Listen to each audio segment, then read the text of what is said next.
सबका चित्त ही चित्रगुप्त है। चित्त ही क्या है? जो तुम करते हो तुम्हारे माइंड में रहता है कि नहीं? बोलो, बचपन से लेके आज तक जो तुमने किया है वो तुम्हारे भीतर है कि नहीं? थोड़ी देर शांत हो जाओ। बचपन से आज तक जो भी तुमने गलत गलत काम किए सो देखो, बोलो दिख रहे हैं कि नहीं? अच्छे काम किए वो भी दिख रहे हैं कि नहीं? तो तुम्हारे भगवान ने ये चित्त नाम का, माइंड नाम का ऐसा सॉफ्टवेयर लगा के भेज दिया है, उसके सुपर कंप्यूटर में, डिवाइन कंप्यूटर में सबका हिसाब रहता है। अब बात समझ में आई? इसलिए और कोई मजहब धारण करने से किसी को हेवन, किसी को जन्नत और स्वर्ग मिलने वाला, हमें स्वर्ग किससे मिलेगा? अपने, जोर से बोलो बच्चों, किससे मिलेगा स्वर्ग नरक? तो हमें अपने कर्म अच्छे करने हैं। जिसका कर्म अच्छा, उसका जीवन, उसका भविष्य भी, उसका दूसरा जन्म भी। तो फिर कर्म अच्छा करना है या मजहब बदलना है? इसका मतलब तो यह हुआ, कोई मजहब बदल लो, फिर हत्या करो, मर्डर करो, रेप करो, क्रूरता करो, वायलेंस करो और बस स्वर्ग में जाओगे? नहीं। मजहब से कोई स्वर्ग में जाता तो यह है हमारी वैदिक संस्कृति। यह है क्या? हमारी वैदिक संस्कृति, ऋषि संस्कृति, देव संस्कृति। यह है हमारे पूर्वजों की संस्कृति। तो बोलो, जैसे आपको अपने गोरखा होने पर स्वाभिमान है, ऐसे अपनी संस्कृति पर भी स्वाभिमान है कि नहीं? तो हमें अपना धर्म, अपनी संस्कृति बदलने की जरूरत है। बस इतनी सी बात है। और हम तो संकीर्णता रखते ही नहीं, हम तो हिंसा में विश्वास रखते ही नहीं। ऐसी दिव्यता है हमारे भीतर। तो आज हमारे इन छोटे छोटे बच्चों से, यहां के बच्चे भी बहुत अच्छे हैं और बहुत खूबसूरत हैं, और योग करेंगे तो और खूबसूरत बनेंगे, स्वस्थ बनेंगे। और अच्छे दिन मोदी जी जब लाएंगे तब लाएंगे, हम अपने अच्छे दिन खुद लाएंगे, ऐसा सबको भरोसा होना चाहिए। वो देश के प्रधानमंत्री हो, देश के अच्छे दिन लाए, वो उनकी जिम्मेदारी है। लेकिन हम अपने अच्छे दिन खुद लेकर के आएंगे और हिंदुस्तान को दुनिया का सिरमौर बनाएंगे।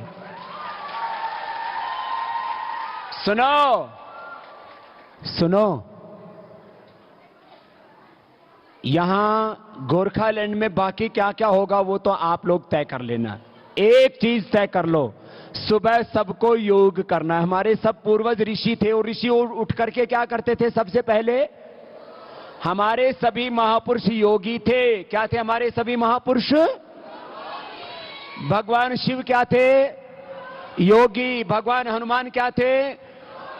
और योग में इतनी सिद्धियां आती थी, वो जमीन पर भी चलना जानते थे और आसमान में उड़ना भी जानते थे। लक्ष्मण जब मूर्छित हुए तो जो संजीवनी बूटी लेके आए, तो जमीन पे चल के लेके आए थे कि आसमान में उड़ के? तो हमारे हनुमान जी क्या थे? योगी। भगवान कृष्ण जी क्या थे? भगवान शिव जी क्या थे? सब ऋषि मुनि क्या थे? और हम हो गए रोगी, हम हो गए भोगी। भोगी नहीं, रोगी नहीं, योगी बनो रे। सुनो, सबको भोगी नहीं बनना, रोगी नहीं बनना। क्या बनना है सबको? योगी बनना है। और किसी को रोगी, बुराइयों में और बीमारी में फंसना। सब बच्चे आज संकल्प लेके जाएंगे हाथ जोड़ करके। सब बच्चे हाथ जोड़ो, और ये बड़े वाले भी गड़बड़ करते हो तो हाथ जोड़ लो। हम सब ऋषियों की संतान हैं। सब बोलेंगे, हम सब ऋषियों की संतान हैं। हमारा जीवन ऋषियों जैसा होगा। ऋषि मुनि नशा नहीं करते थे,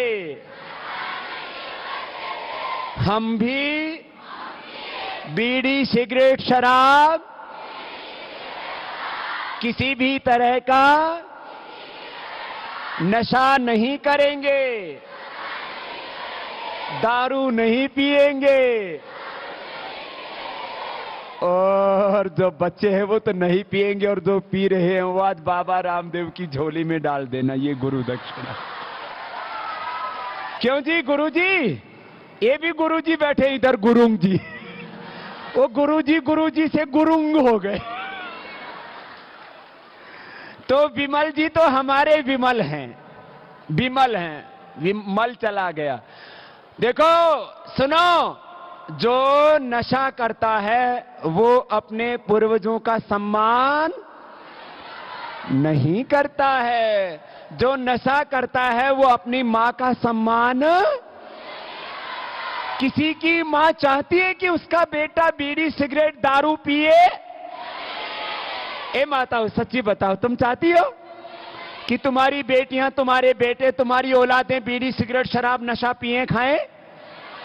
तो आज सब मेरी झोली में नशा डाल के जाएंगे। ये बाबा रामदेव की गोरखालैंड में गुरु दक्षिणा है।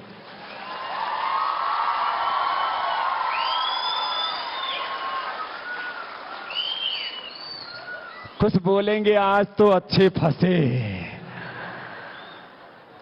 फंसे नहीं, अभी तक फंसे हुए थे, बच गए। ना ना, अब ये नहीं करना। अपने देखो, भगवान को याद करो। बोलो, भगवान अपने हृदय में है कि नहीं? सृष्टि के कण कण में है कि नहीं? अपने हृदय मंदिर में है कि नहीं? ये देह देवालय है कि नहीं? देह देवालय शिवालय भगवान का मंदिर है। भगवान को दारू बीड़ी सिगरेट चढ़ाते हैं क्या? तो अपने भीतर वाले भगवान को दारू बीड़ी सिगरेट चढ़ाना चाहिए क्या? तो आज के बाद कोई भी नशा, तो भैया गोरखा जन मुक्ति मोर्चा, अब इसमें नशा मुक्ति मोर्चा भी सम्मिलित हो गया है।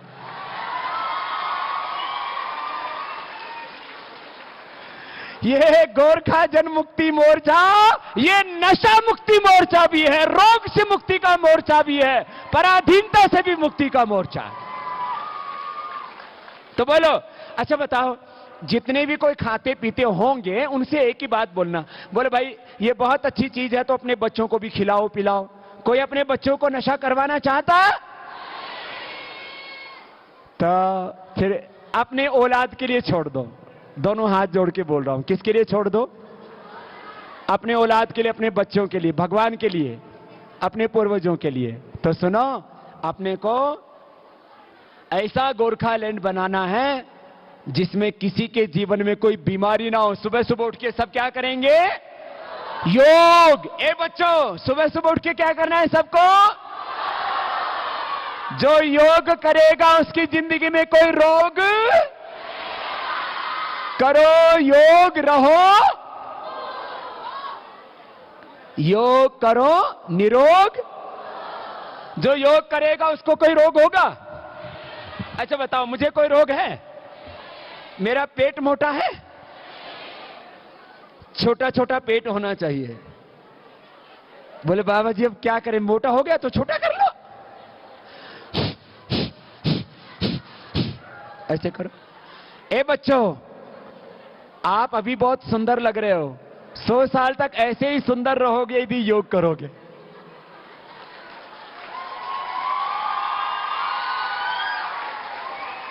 देखो, बच्चों की और बड़ों की भी कमर कैसी होनी चाहिए? पीछे से ऐसे पकड़ो और सामने से पकड़ में आ जाए,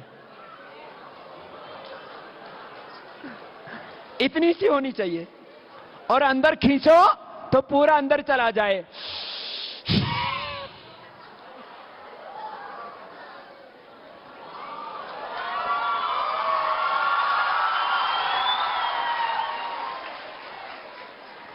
और गोल घुमाओ तो गोल घूम जाए।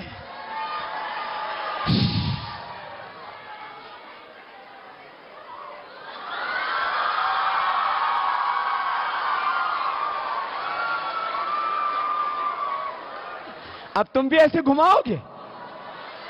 अब एक मोटा सा गोरखा आया, वो आगे से घुमाने लगा तो पीछे से घूम गया। बोले बाबा जी ये तो बैक गियर लग गया। ए बच्चों, आपको भी सुबह सुबह योग करने आना है, ठीक है? बच्चों को सामान्य योग तो करना ही है, वो बच्चे ऐसे विशेष योग भी कर सकते। कैसे?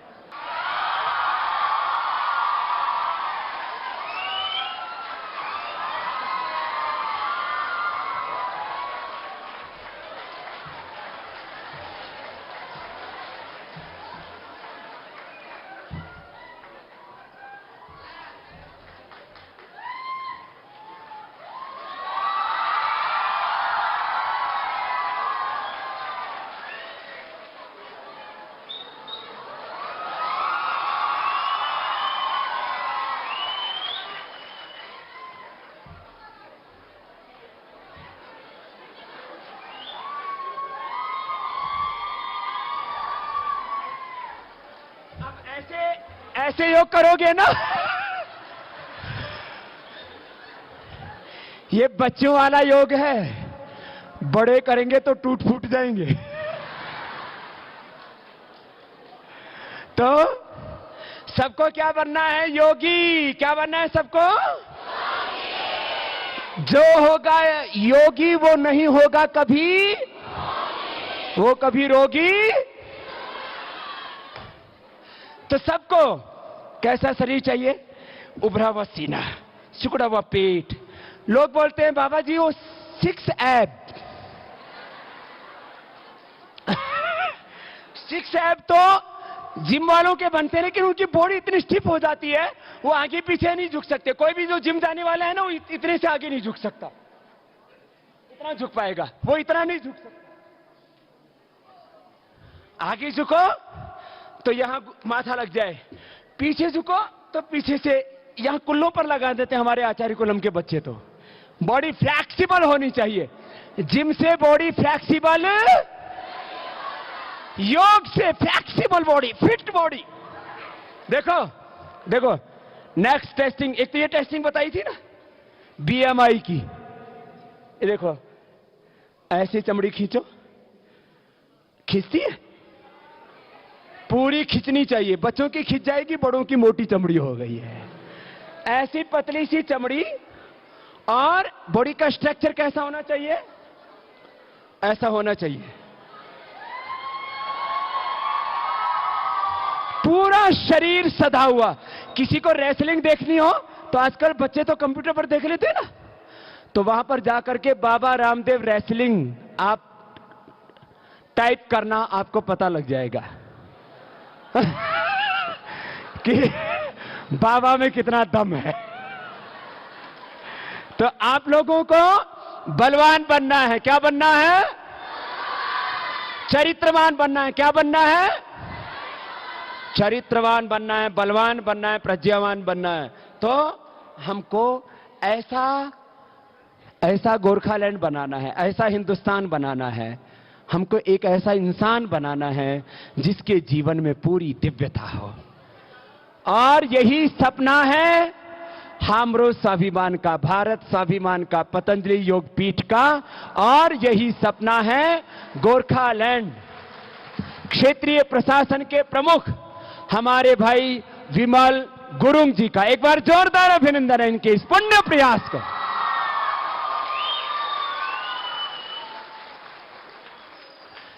तो देखो, ये बातें सत्य बातें हैं ना। अब बोलते हैं बाबा जी जैसे आप बात करते हो वैसे दूसरे सन्यासी क्यों नहीं करते?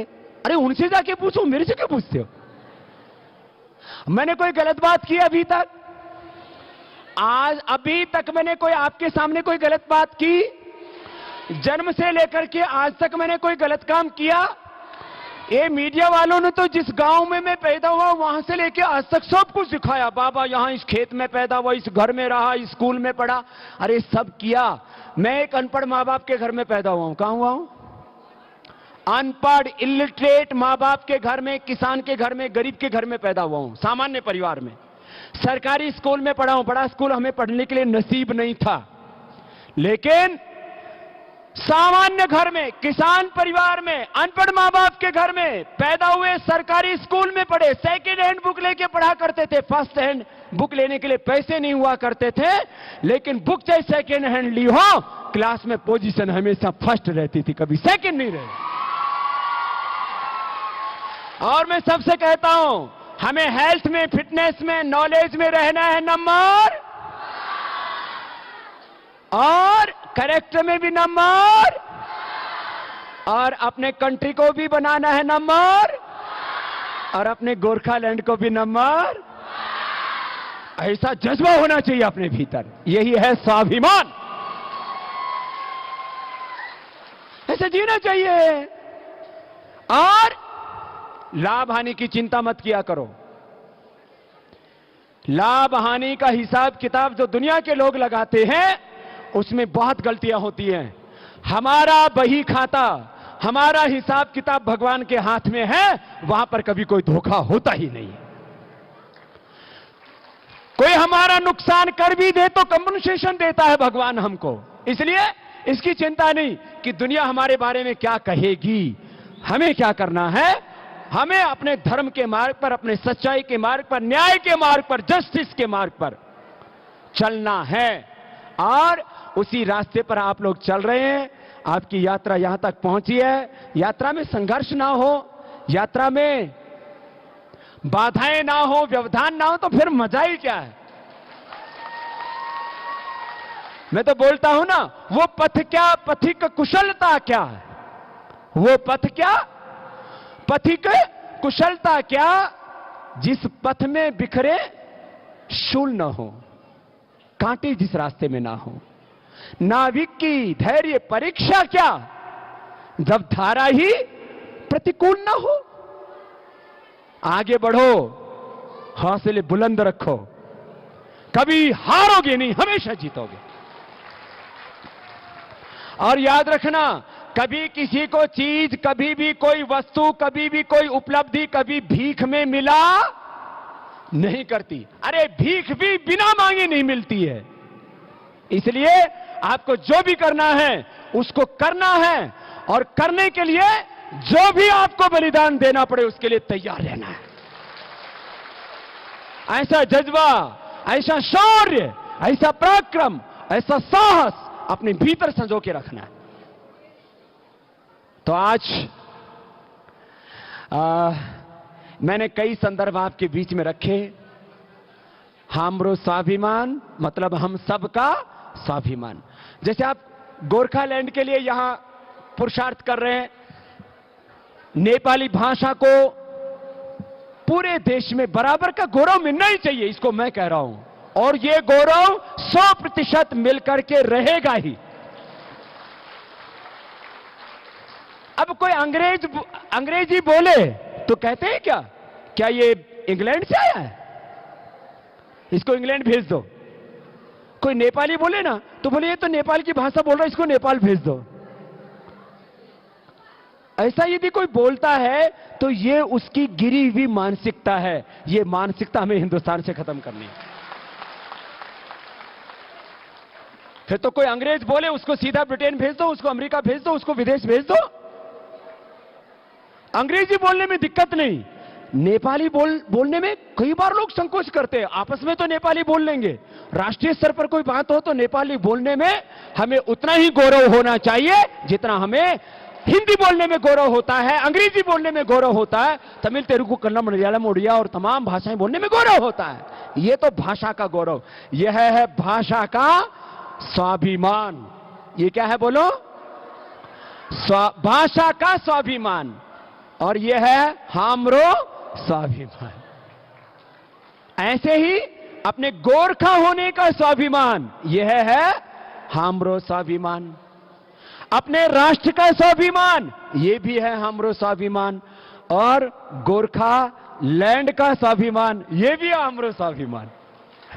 सारे हमरो स्वाभिमान, ये गौरव होना चाहिए।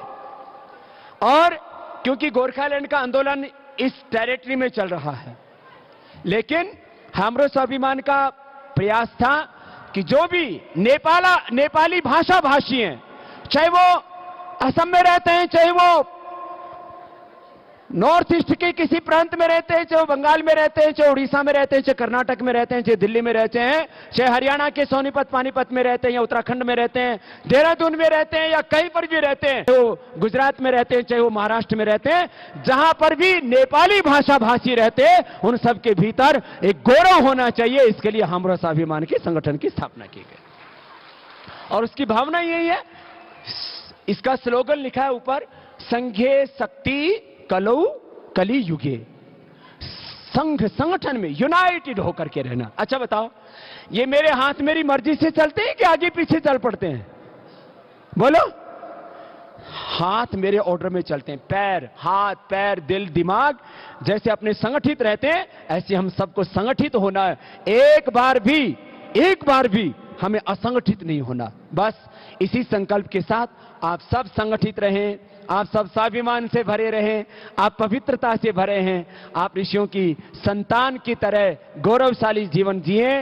इसके लिए आप सबको शुभकामनाएं। और श्रद्धेय आचार्य भाषण जी, जिनका संकल्प था कि सबके भीतर, नेपाली भाषा भाषियों के भीतर, जो भी, चाहे वो जिनके पूर्वज पुरखे हजारों लाखों करोड़ों वर्ष से इसी भारत में पैदा हुए ऐसे नेपाली भाषा भाषी, चाहे वो नेपाल से प्रवासी होकर के यहां पर आ गए और इस देश को ऊंचाई पर ले जाने के लिए पुरुषार्थ कर रहे, उन सब के लिए श्रद्धेय आचार्य श्री के मन में एक संकल्प जगा और हाम्रो स्वाभिमान संगठन की स्थापना के लिए यह पुण्य प्रयास किया। श्रद्धेय आचार्य भाषण जी के पुण्य पुरुषार्थ को, उनके पुण्य प्रयास को, और वो आप सबके बीच में आज मैं यहां पर हूं तो उन्हीं के संकल्प की वजह से हूं। उनको एक बार सबकी ओर से बहुत बहुत अभिनंदन। विमल गुरुंग जी ने बहुत आग्रह किया श्रद्धेय आचार्य श्री से, और पतंजलि योगपीठ बनाने से लेकर के यहां एक बहुत बड़ा अनुष्ठान चलाने तक के एक इस यात्रा में, और श्रद्धेय आचार्य श्री की भी जीवन यात्रा ऐसी ही है जैसे मैंने अपनी कही। ये भी हम जैसे, भाई देखो, मित्रता तो वही होती है ना। संस्कृति में कहावत है, समान गुण विशनेषु सख्यम। जहां गुण कर्म स्वभाव एक जैसे होते हैं ना, वही मित्रता होती है।